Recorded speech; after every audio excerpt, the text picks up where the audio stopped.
How are you preparing for retirement, or better yet, for the days when you will not be able to work? That could be retirement, or if you get sick or disabled in some way and you cannot work, you cannot provide for yourself. I have met several men and women who are of retirement age. They're in their 70s, many of them, or close to 70, certainly 65 or older, and they are on Social Security. Their spouses are on, or their mates are on Social Security. So they're living on two Social Security checks each month. Now, if one depends only on Social Security to survive, to live after retirement, and one is depending on the retirement check for yourself and your mate, what if your mate dies? Can you live off the Social Security check, off your Social Security check? Or if they stop giving you yours and give you your spouse's because his or hers is bigger, can you live off one Social Security check? Well, what I have noticed, or what I've been hearing from these seniors, is that they cannot. And they have no backup plan. Now, I know that during our working years it's very difficult to save, but we must. We must save, we must invest in preparation for retirement years, because, unless we die, we're going to get to a point in our life when we cannot work.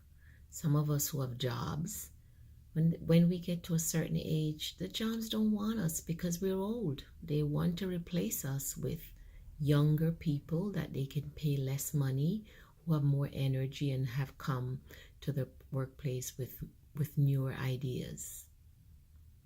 So we must prepare for retirement. Here are some tips that I'd like to offer you. I'm not claiming to be necessarily an expert, but this is something that I have thought about.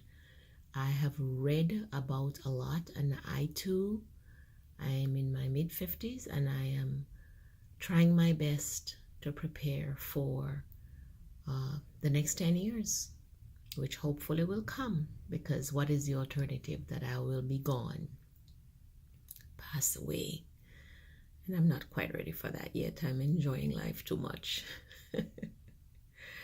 So, based on what I have been hearing from seniors, the two biggest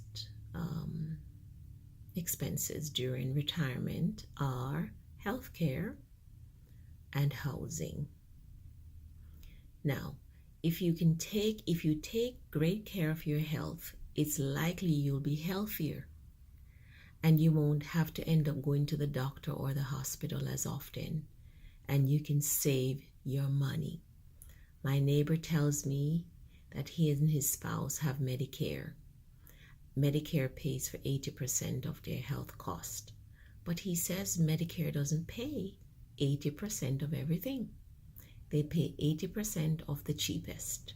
So most times he ends up having to spend a lot of money. That 20% becomes a lot of money.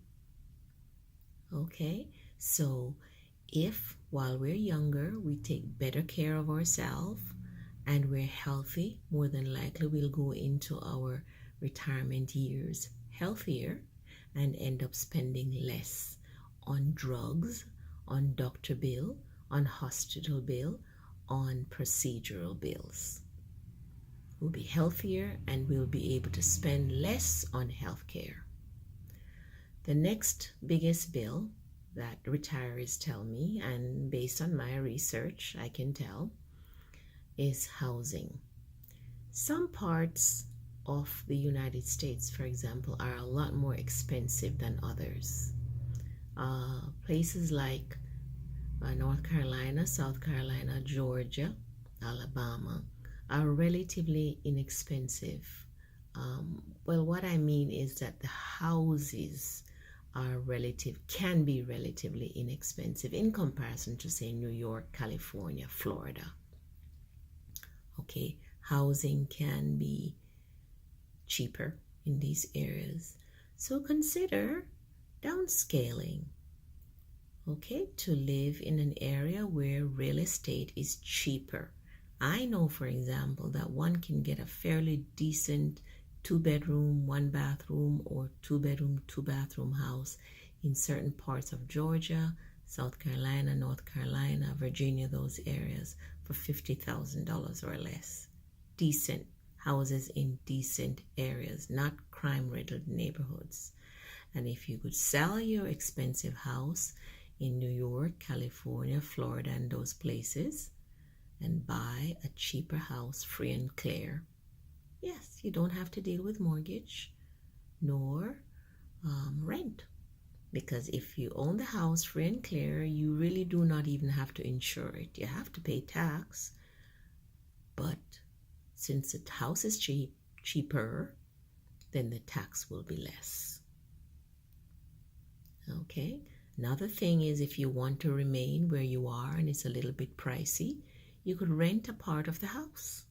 If you have a 4-bedroom house, you could rent 2 rooms and you live in 2. Okay, nowadays I hear them call it house hacking. But one has to be creative, and one cannot wait until one gets to be 60 and 62 and 65 to try to figure things out. You have to think about these things, read, do some research, and be creative. Take care of your health. It's cheaper to be healthy. And also, make sure that as you get older, you're paying off all bills. No credit card bill. Try not to have any mortgage, no car payment or any debt. Because if you retire debt-free, your living expense will be low and you can enjoy those senior moments better. Okay, some people go overseas where it's cheaper, to Central and South America, maybe the Caribbean or some other island. Philippines, I've heard people go, where it's very cheap to live. Real estate is cheap, food is cheap, and really, if you're in your 60s, you don't need to be always shopping. Take care of the clothes that you have, and they last you a long time. But you cannot wait until you get to retirement age to think about retirement. You got to think about it. The earlier, the better, and make plans. Okay? So I wanted to offer you those 2 tips. I'm going to address this situation in subsequent videos because it's a real problem, and I think, well, we all could do with a little advice in this area, I'm sure. Till we meet again, God bless you and take care.